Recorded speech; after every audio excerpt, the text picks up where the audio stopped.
بسم اللہ الرحمن الرحیم۔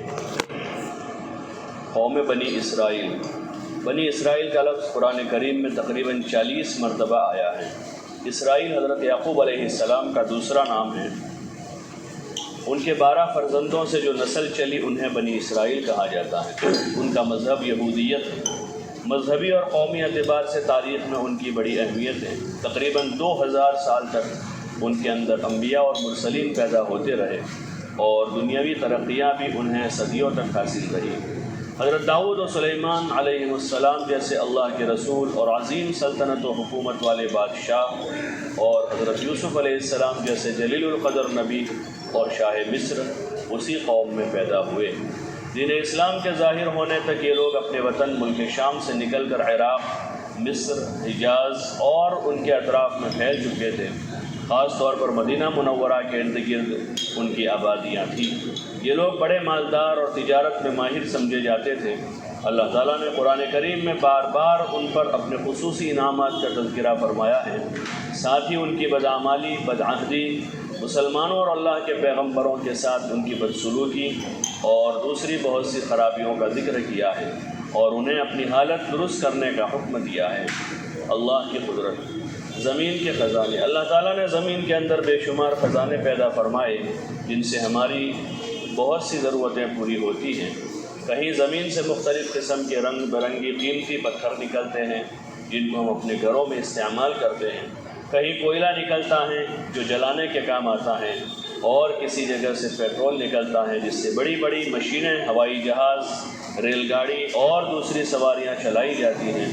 اور اسی زمین سے سونا چاندی بھی نکلتا ہے جن سے زیب و زینت کے لیے قیمتی زیور بنایا جاتا ہے، اور پھل فروٹ پیدا کیے جو انسانی جسم کو طاقت بخشتے ہیں۔ زمین کے اندر اتنے سارے خزانوں کا پیدا کرنے والا کون ہے؟ یقیناً یہ اللہ ہی کی ذات ہے۔ ایک فرد کے بارے میں جماعت سے نماز نہ پڑھنے پر وعید۔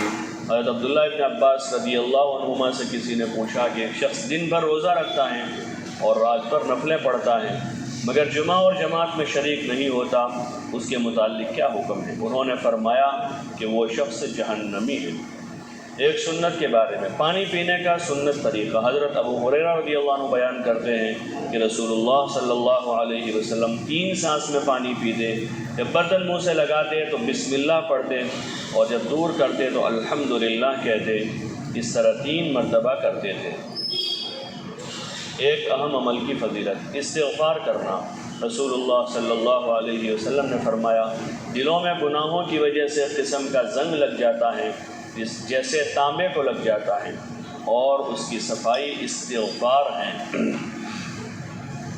ایک گناہ کے بارے میں شہید کو بھی قرض ادا کرنا ہوگا۔ رسول اللہ صلی اللہ علیہ وسلم نے فرمایا، اس ذات کی قسم جس کے قبضے میں محمد صلی اللہ علیہ وسلم کی جان ہے، اگر کوئی شخص اللہ کی راہ میں مارا گیا پھر کچھ دیر زندہ رہا اور قرض نہ اتارا تو جنت میں داخل نہیں ہوگا جب تک کہ اپنا قرضہ نہ اتارے۔ دنیا کے بارے میں دنیا سے محبت آخرت کی بربادی۔ رسول اللہ صلی اللہ علیہ وسلم نے فرمایا، جس نے اپنی دنیا سے محبت کی اس نے اپنی آخرت کا نقصان کیا، اور جس نے آخرت سے محبت کی اس نے اپنی دنیا کا نقصان کیا۔ تو تم لوگ باقی رہنے والی آخرت کو ختم ہونے والی دنیا پر ترجیح دو۔ آخرت کے بارے میں اللہ کے ولی کی کامیابی۔ قرآن میں اللہ تعالیٰ فرماتا ہے، سن لو جو لوگ خدا کے دوست ہیں ان کو نہ کسی قسم کا خوف ہوگا اور نہ ہی وہ غمگین ہوں گے۔